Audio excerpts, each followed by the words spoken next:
Hello, everyone. This is Carrie Trecek, and I'm here to share my critical presentation with you on Sherman Alexie poetry and post-colonialism through the study of John Newton. The material that I chose to study was Sherman Alexie's autoethnography by John Newton, who uses the critical approach post-colonialism, which Owl Purdue defines as critics who are concerned with literature produced by colonial powers and works produced by those who were or are colonized, and examines the effect of colonization on those colonized.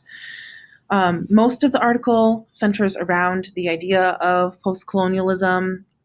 The article argues that Alexie's work is a mix of humorous writing toward old and new cultural approaches, as well as a voice of the remaining effects of colonialism, which represents a post-colonialist view that neither removes itself totally from the colonial past in the United States, nor does it immerse itself fully into a postmodern present.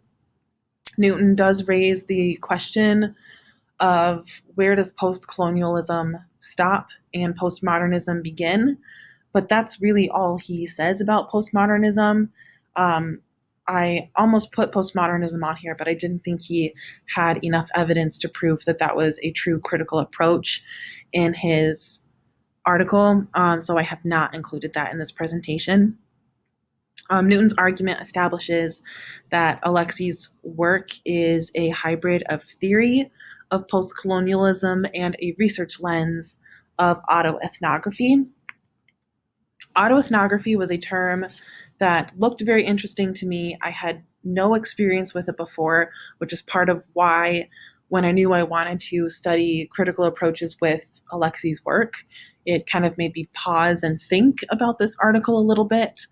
Newton defines autoethnography by quoting the words of Mary Louise Pratt's definition of autoethnography, which is what you'll see quoted up at the top of the screen. If ethnographic texts are a means by which Europeans represent themselves to their usually subjugated others, then autoethnographic texts are those the others construct in response to or in dialogue with those metropolitan representations. And a common theme that Newton notes about Alexie's work is that Alexie writes from an other's perspective, living in a very contemporary world where the line of cultures isn't necessarily always easy to spot, but to those who have been subjugated as an other before, that line is usually pretty obvious. It's to the outside perspective or the colonizer's perspective is where that line sometimes gets blurred. Newton also writes that ethnography, or autoethnography, is where colonized subjects undertake to represent themselves in ways that engage with the colonizer's own terms. So it's not always a combative front of this is who we are instead of who you say we are. It's an idea where the speaker says this is who we are now because of what you've thought, this is how we're responding. Newton argues that Alexie's poems come into their own identity at the height of colonizers' stereotypical discourse, and some of the pieces dip into that racism that is sometimes lasting, where we do see it get slightly combative or slightly aggressive in tone around the construction of the new Indigenous identity because of what has been destructive to it in the past. Newton argues that Alexie does not view his writing as purely tribal writing. It's meant for more than just tribal work. Alexie, further identifies with contemporary reservation life and the influence of urban mass culture on his life and his writing. Newton also cites Alexie's views, which address historical impact. He never downplays that this stems from a historical past of being colonized. To distill the body of Alexie's work as a post-colonial voice with elements of postmodernism. Again, the postmodernism thing was very, in my opinion, vague. I never really caught where he switched out of post-colonialism into postmodernism. So that would be something I would maybe try and find other sources to um, interweave as well and get a further idea on that. Also, Newton argues that Alexi's work is the voice of contemporary Native Americans on a world stage rather than a spectacularized global image taken from colonial imagery. Or Alexi's work speaks to the reality of who Native Americans are in post colonial society rather than relying on caricatures to go on the world stage and tell a Native story for them. One of the questions in our research guide was asking, does it have value with what we're working on in this course? And I think absolutely yes, it does. Newton's ideas or Newton's articles have forced me to um, see the richness of ideas in this poetry. They not only show me what the poems are saying now, but to go back and think about voices that existed before colonizers really got their hands on cultures and started projecting what their identities were on cultures. So now we have this after the fact idea. This idea of change has woven through all of the works, whether Newton is the one analyzing them with his methods or things that I've looked ahead in the anthology to other poets who I think maybe follow these same footsteps. In studying Newton's methods, I have reread poems that I thought I knew, and it's only after rereading through this lens where I saw that there's this richness of voice a speaker has in a poem or in relevant media past poetry, looking at racial recognitions or other cultural recognitions. And I would argue in some cases, like cultural movements such as, people becoming more aware of and accepting of gender and sexual identities, the LGBTQ movements and advocates, and really how that has come into light over the past decade or so. I think it's kind of exploded into who is accepting and who is not, and what it means to have voices represented for who they are rather than ideas of what they should be, is where that I think autoethnographic lens really comes into play. With we've been told we have to be this way for so long. Now we, as a plethora of cultures, are coming into our own and saying, no, this is actually what we want you to see, not what you have thus imposed on us. Newton uses many different texts in his article. I have a list later on in this presentation if you're interested in seeing more of the variety, or if you're familiar with other poems that are not broken down here. I've chosen a couple of his really strong examples that show his application. Newton cites in Indian Boy Love Songs that Alexi uses this shift away from a beauty standard in this displaced romance. These kind of star-crossed lovers or displaced characters are common in Alexi's poems, and Newton argues that this is a remnant of colonial history, in that it's a colonial construct, as white is equal to being desirable. And we see the speaker in Indian Boy Love Songs kind of in this place of confusion or caution of, do I pursue white or do I pursue people who look more like me or from the same background as me? And there's almost this scale of justice kind of laid out. And what I originally read as a negative viewpoint, and I think it's still a little bit confused or apprehensive or questioning, but I also think it ends in this overall positive tone, because you have all the beautiful white girls on one side in the fourth stanza and my beautiful cousin on the other, kind of being weighed out. And in my mind's eye, I saw them as being more equal.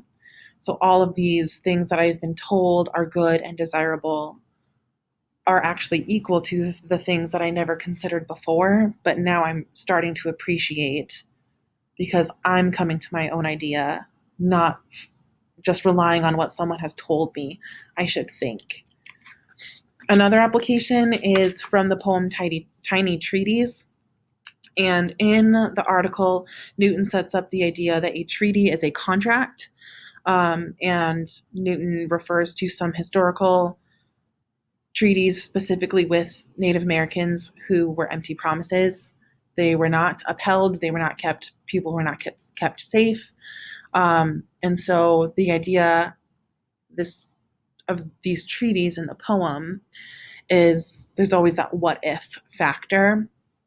Alexei raises the idea of lasting racism in this poem of the character comes to the conclusion that his girlfriend in the poem will likely always see his color before she sees him as a person because that's what society has told her to do. And in response to that, that's now how he views himself. He's questioning at the end of the poem, would a driver on the highway stop and pick him up on the side of the road once they saw who he was? And this is a built-in prejudice from the past that has lasted after the era of colonialism. The speaker never gets an answer in the poem. He leaves us in this sense of apprehension, almost as if the speaker doesn't want to know the answer to this question. It's likely one he wouldn't want to hear anyway, based on the rest of the poem and the idea of lasting prejudice or lasting racism. And Newton is using this lens of post-colonialism to connect to autoethnography to say this is now the image of identity that this boy is now forced to contend with and really adjust his life around who he loves and this again displaced romance figure.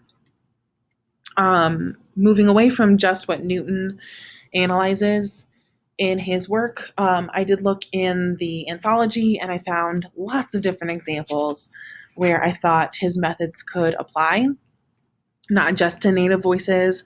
There were lots in the anthology that I did not put in this presentation because I was worried about time. But using the post-colonial lens in conjunction with autoethnography, I think Robert Hayden's Middle Passage poem could serve as an example where we could apply this theory. Hayden's poem Middle Passage is told through multiple perspectives of slavers, specifically in moments of destruction, whether it's disease, ransacking their human cargo, or fire on a ship, or abuse, starvation, uprising in these moments of slavery. He tells the story of people who have been put into this box of being an other and rising up and reclaiming something. Hayden does not deny, since this is told in flashback, he does not deny that there is racism here.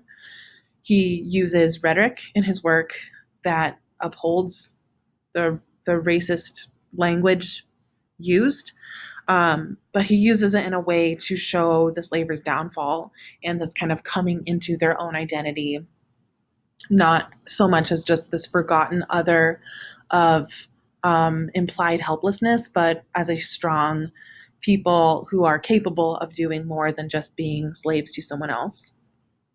Another example that I found in the anthology is Lucille Clifton's I Am Accused of Tending to the Past. I thought this poem talked about the image forced upon identities. This one I thought could maybe be expounded past a racial view of colonialism and kind of move into more of a cultural movement, or what my brain likes to think of as like new post-colonialism. Lucille Clifton's bio in the anthology says that she was interested in all of America's historic victims, Black and Native Americans. And her poem uses images of the idea of history becoming personified and ever changing, ever learning, building to this breaking point, which is a little bit open ended there at the end. But she writes that when she is strong enough to travel on her own, be where she will. And I think it's less of a physical person's identity, but talking about multiple identities coming into their own and saying, this is now who we are, either because of what you have done or our new reactions to what you have done, and not really being contained anymore, which is where I thought, yes, Native voices fit here, Black voices fit here. But I also think like hidden histories, like Japanese internment voices are becoming more prevalent. I think anyway, they're coming more into the mass media mindset of not forgetting, and those voices are coming more to fruition. I also think things like gender and sexual identities are coming more into the forefront in cultural movements, no longer accepting identities forced upon them, but reacting to who they are as a true person. And finally, I have Adrian Lewis, and I picked two examples from him, both talking this. These are Native voices, and they both, I think, follow more of a negative strain of not necessarily projecting a new identity onto themselves because of a rebellion against an old one, but kind of being stuck in that old forced identity and almost, I hate to say accepting, but that's almost what it feels like, accepting this identity of a colonizer and not knowing how to break out of it. Lewis's work really revolves around the idea of alcoholism and especially how that's prevalent on reservations. And the reader can kind of use their schema to fill in the blanks left here. But Lewis seems to talk about this loss of identity, and people kind of in need of repair because of something that has been taken from them. And then this is just a list of the different pieces that Newton goes into addressing and discussing in his article. There was a piece of prose mentioned that I did not get into at all in this presentation, the Lone Ranger and Tonto Fistfight in Heaven, because I was focused more on the poetic side of things. That was mentioned in his analysis, but he did kind of dip into the prose side of Alexi's writing as well. Taking Newton's methods further, I think that we could apply Newton's critical process to current cultural shifts, not necessarily culture and race shifts, but LGBTQ voices and associated movements, the idea of projecting an identity on someone and kind of forcing them to believe something or accept that one thing is right versus who they actually are would be an interesting analytical move.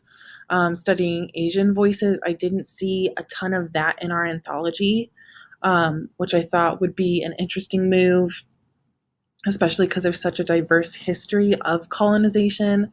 There has to be post-colonial literature out there. And so I think finding it and really digging in would be a very interesting idea as well. I also thought maybe flipping post-colonialism on its head and looking through the eyes of someone considered a colonizer and maybe a then versus now almost setup, and how a colonizer really lives with the idea of projecting an identity onto someone else and how that affects them. I don't know if there's really a lot of literature out there about that yet, but if I was doing further research in this, I think that would be something interested in as well. I also was interested in looking at how post-colonialism and autoethnography could work together and either support or work with the cultural race theory. Reading that on Owl Purdue and watching Mark's presentation, I thought that there were a lot of common threads there. And so I thought a research project around that would also be very interesting as well. The things that I'm taking away from my work is that there's lots of potential for further exploration. It's kind of piquing very real interest, whether post-colonialism by itself or working with autoethnography or dipping into cultural race theory. I think that this would go beyond poetry as well. I do wonder if the process would look different with different genres. I also think dipping into nonfiction, looking at political action or social actions, could be an interesting viewpoint to how people react to the post colonial ideas or criticisms. But I think there's tons of potential here, and my brain just doesn't quite know which way to go next. I think this is definitely something I'll continue, at least as a hobby. I don't know where it will lead in my academic career in the future for sure, but as a personal interest, I think this is something that will be sticking with me for quite some time. And then these are just a list of my resources. The anthology has the poems included in the slide, Newton's article, and then the Owl Purdue Writing Lab's definition for post-colonialism. Thank you.